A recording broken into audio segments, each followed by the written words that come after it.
It all started with 2 phone calls, different people, different cities, but both would set off events that changed the course of their lives. The first call came at 6:15 in the morning. It was a woman's voice, eerily calm, said 4 words that would haunt investigators. "My children are dead." The second was a man who received a package in his mailbox, and inside was a videotape that revealed his best friend's darkest secret and final plan for revenge. Both of these cases involve people who were pushed to their absolute breaking point. Both involve disturbing footage that was left behind, and both will leave you questioning how far someone can be driven before they snap completely. The first story takes place in a small apartment where a 31-year-old mother named Elaine made that bone-chilling 911 call. When police arrived, they found her 2 little girls, ages 3 and 19 months, dressed in clean clothes and jewelry, lying motionless on her bed. The second story involves a man named Ricky Rodriguez, who spent 30 years trapped in a cult that did unspeakable things to him as a child. After finally escaping, he recorded an hour-long video message and mailed it to his closest friends.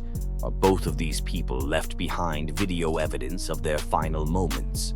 Both were driven by pain that consumed them completely. And both of their stories will show you just how thin the line is between victim and perpetrator. So buckle up, because what you're about to hear will stay with you long after this video ends. These are the true stories of Elaine Campione and Ricky Rodriguez, 2 people who reached their breaking point and decided that enough was enough. The question is, what would you do if you were pushed that far? Let's start with that 6:15 a.m. phone call.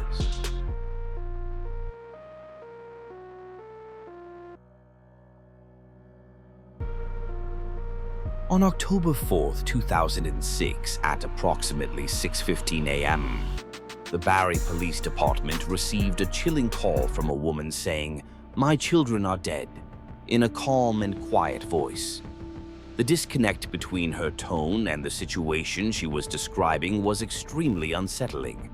When asked what happened, she replied, "I don't know, I don't remember."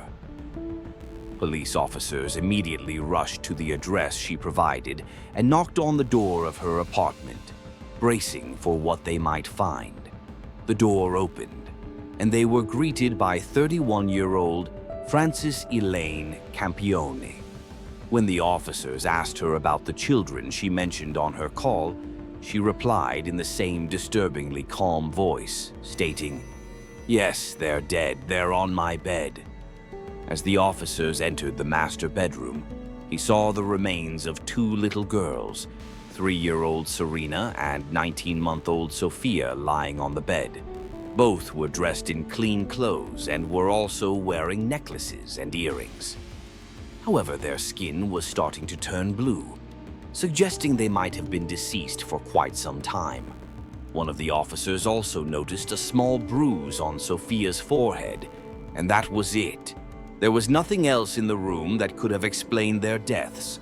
But as the investigators looked through Elaine's apartment, they found a camcorder with footage that explained everything. The recording started on a wholesome note, showing Elaine surprising Serena with a new bike on her 3rd birthday on August 8th. Hi Serena, it's August 8th, 2006. Happy birthday to you, happy birthday to you, happy birthday Serena, happy birthday to you. Serena's 3 today, yay! Shall we go to the living room and see if you got any birthday presents from the birthday fairies? Yes! Okay, let's go. I have to go.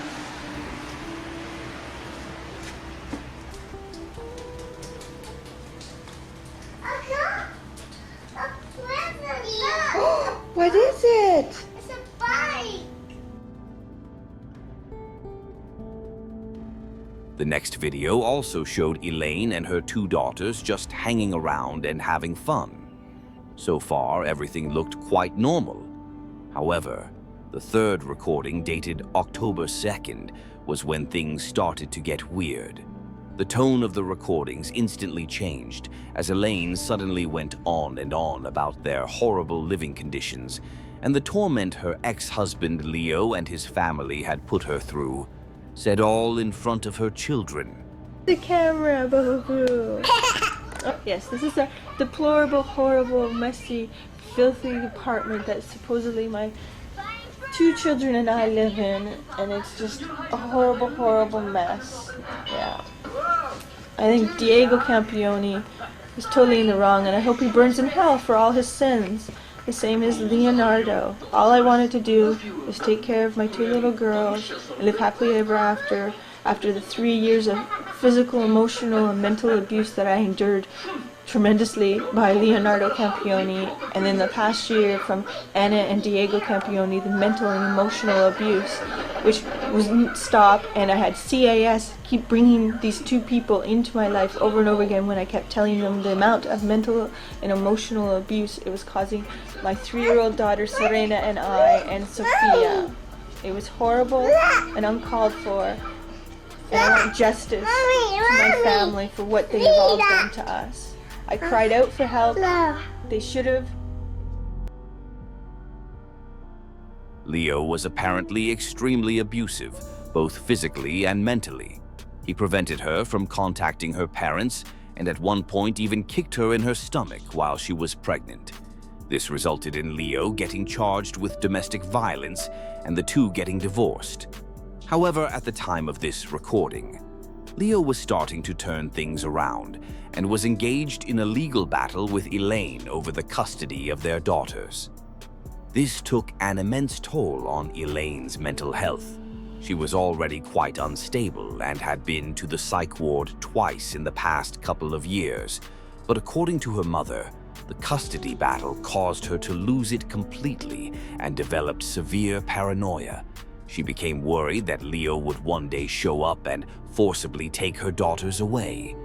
Then, on October 2nd, after ending this recording at 8:39 p.m., Elaine did the unthinkable by taking the lives of her own daughters, then recording a haunting confession that investigators discovered on the same camera. Happy, everything's gone. You wouldn't give peace. You wouldn't tell the truth. I begged.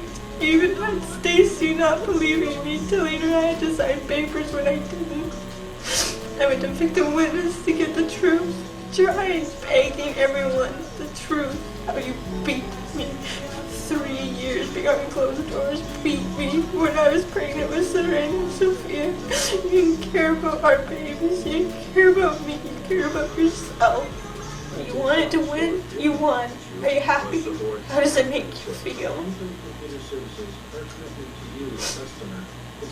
How does it make you feel? Because it doesn't make me feel great. At this point, the camera cuts to a later point where Elaine attempted to take her own life. Elaine was arrested on the spot and was later charged with murder, with the found footage in her home serving as crucial evidence against her. She was ultimately sentenced to life in prison, with the possibility of parole after 25 years.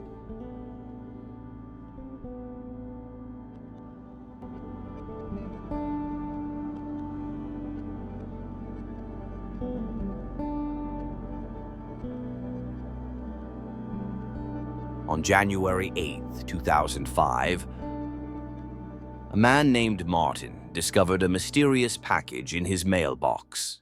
Confused, he brought it inside and opened it up. Inside the package was a single item, a videotape with no label or note to explain its contents. Curious to see what was on it, he put it in his camcorder and pressed play, and the footage he found on it was shocking.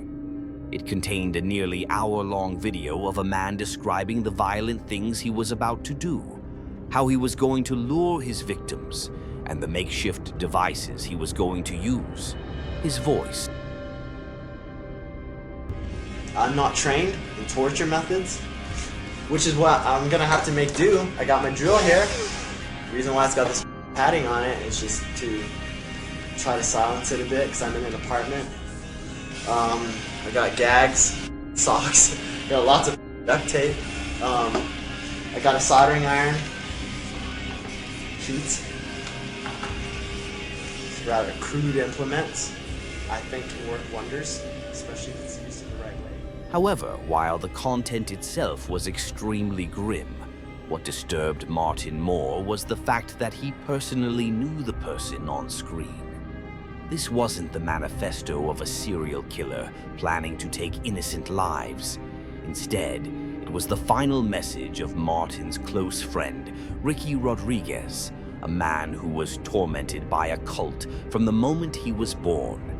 He eventually managed to escape the cult and was now planning to take revenge on the people who did unspeakable things to him for all those years. He recorded this hour-long video and mailed it to his few friends and family so they would find it and have all the answers about what he was about to do and why. I'm making this video, well, for many reasons, I guess. I suppose the main reason is that I want there to be some record of the way I feel, my ideas, just who I was, really.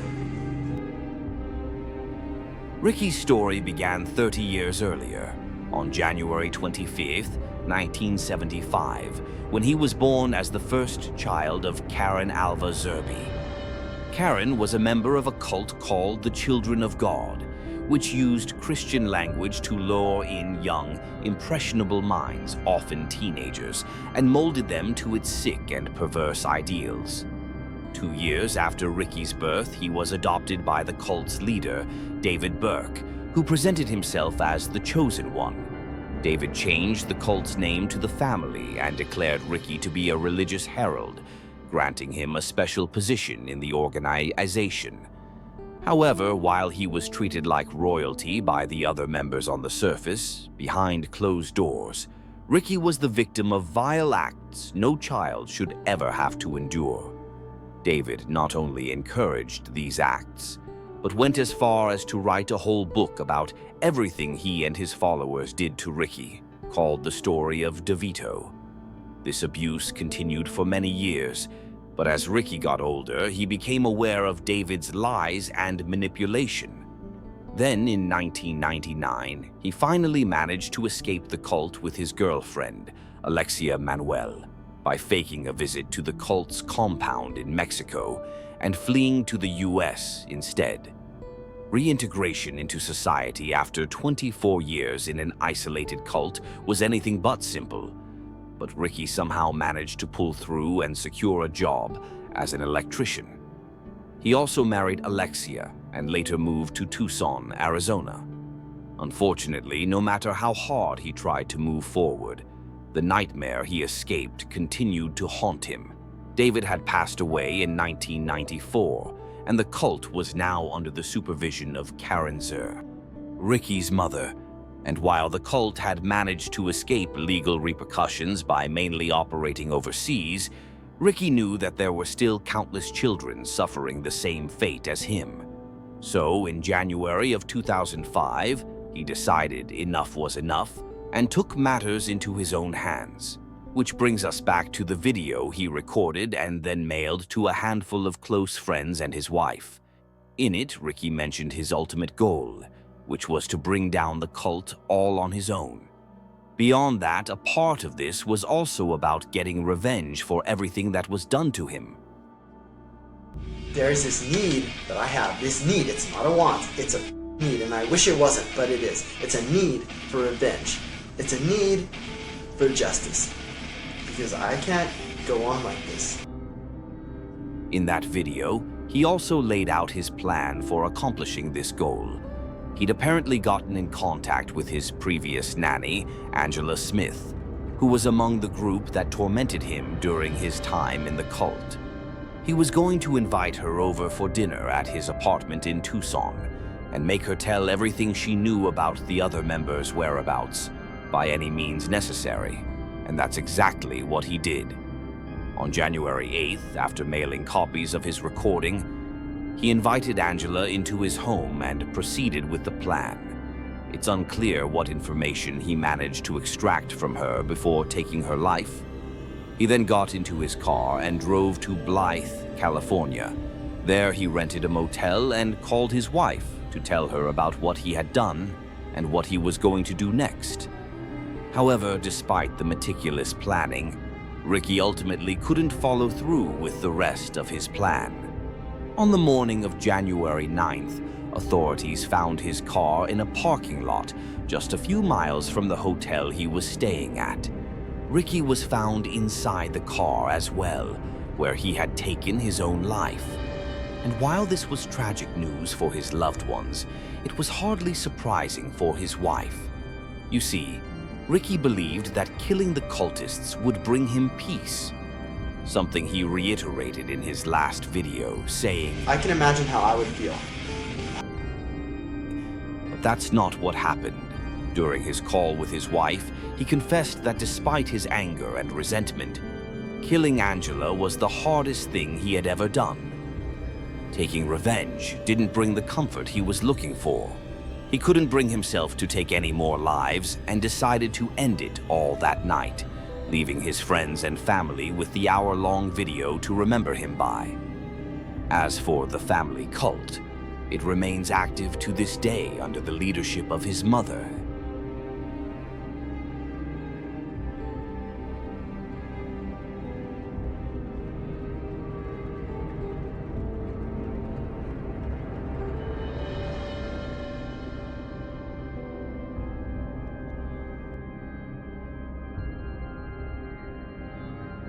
These aren't just stories, they're real, and a reminder that behind quiet voices and shaky hands, unspeakable pain may be hiding. If these stories moved you or made you think, don't keep them to yourself. Like this video, share your thoughts in the comments. We want to hear your take. And share this with someone who needs to see just how far the human spirit can be broken and what's left behind when it finally snaps. Stay safe out there. You never really know what someone's carrying inside.